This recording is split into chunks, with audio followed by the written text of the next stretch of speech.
Hey guys, this is Chris from Rekkid Talk, and so this is going to be a contest entry. This is for Tony at Two from the Trunk, and so sort of the theme of his contest is he wants us to show our best musical purchase or one of our best musical purchases from the year 2023.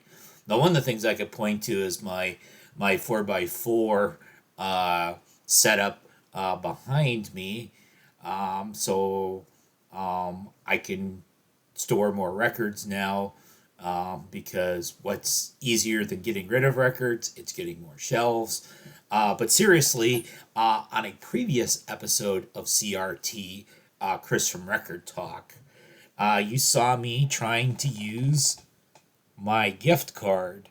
And so in hometown, we don't have a Cheesecake Factory or a Red Lobster, but we do have a Cracker Barrel and we do have a Panera, and they sell records at the Cracker Barrel. And so you saw me look at some of those records. Queen News of the World. That might actually be one I would think about getting. That would be 30 of my $50. Rush Moving Pictures, 35.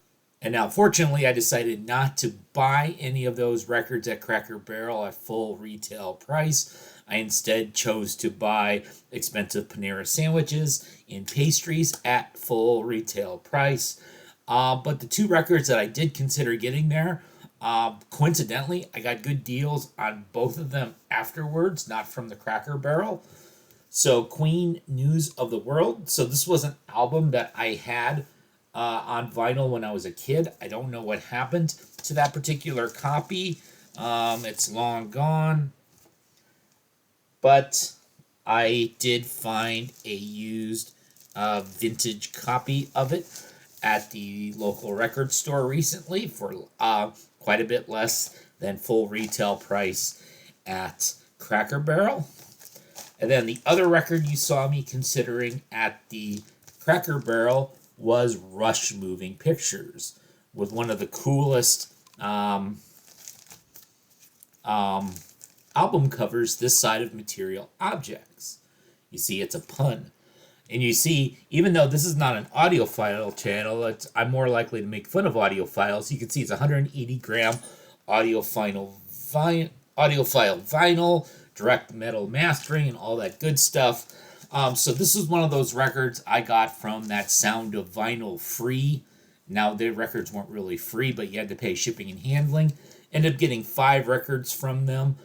This was one of the 5. I ended up paying just under $50 for all 5. So essentially, I paid $10 for this brand new, nice issue. This record sounds great.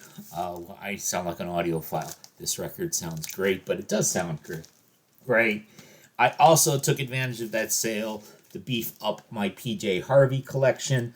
So I'll just show one of the PJ Harveys I got from that sale. Stories from the City, Stories from the Sea. So those are some pretty good purchases. Getting nice new great records cheaply from Sound of Vinyl, and finding some of those records from your youth at a decent price at the used record store. So thanks, Tony, and let's have a good 2024.